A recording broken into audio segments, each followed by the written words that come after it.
ಈ ಪಬ್ಬ ಕಥೆನ ನಮ್ಮ ದಿನೇನ್ ಮೂಲಕನೇ ಬಂದಿದ್ದು. ಆ್ಯಕ್ಚುಲಿ ದಿನೇನ್ ಡೈರೆಕ್ಟರ್ ಕರ್ಕೊಂಡು ಬಂದು ಇವರಿಗೆ ಕೇಳ್ತದೆ. ಆ್ಯಕ್ಚುಲಿ ಎಲ್ಲ ಕಥೆಗೂ ದಿನೇನ್ ಅವ್ರಿಗೆ ಕೇಳಕ್ಕೆ ಹೇಳ್ತಾನೆ. ಸೊ ಅವ್ರಿಗೆ ಭಾಳ ಇಷ್ಟ ಆಗಿ ಇದು ನಮ್ಗೆ ತುಂಬ ಇಷ್ಟ ಆಯಿತು. ನಮಗೆಲ್ಲರಿಗೂ ಕಥೆ ಭಾಳ ಇಷ್ಟ ಆಯಿತು. ಸೊ ಹಾಗೆ ನಮ್ಮ ಸಂದೀಪ್ ಅವರು ಈ ಗೀತಾ ಪಿಕ್ಚರ್ಸ್ಗೆ ಕೆಲಸ ಮಾಡೋಕ್ಕೆ ಬಂದಿತ್ತು. ಅವ್ರ ಜೊತೆಗೆ ನಾನು ವೆಲ್ಕಮ್ ಮಾಡ್ತೀನಿ. ಆಮೇಲೆ ದಿನೇನ್ ಬಗ್ಗೆ ಹೇಳಬೇಕಂದ್ರೆ ಭಾಳ ಕಷ್ಟಪಟ್ಟು ಕೆಲಸ ಮಾಡೋಂಥ.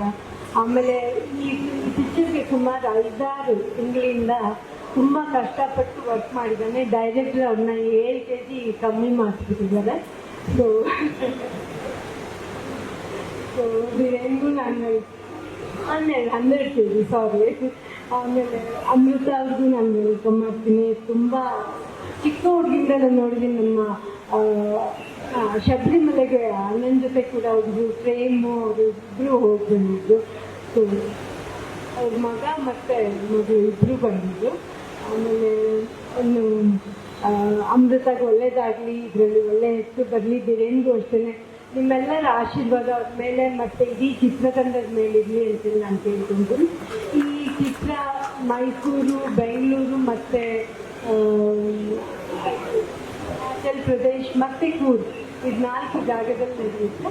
ಕತೆ ಹೇಳಬೇಡಿ ಅಂತ ಹೇಳಿದ್ದಾರೆ. ಸೊ ನಾನು ಹೇಳ್ತಾ ಇಲ್ಲ. ನಿಮ್ಮೆಲ್ಲರಿಗೂ ನಮಸ್ಕಾರ.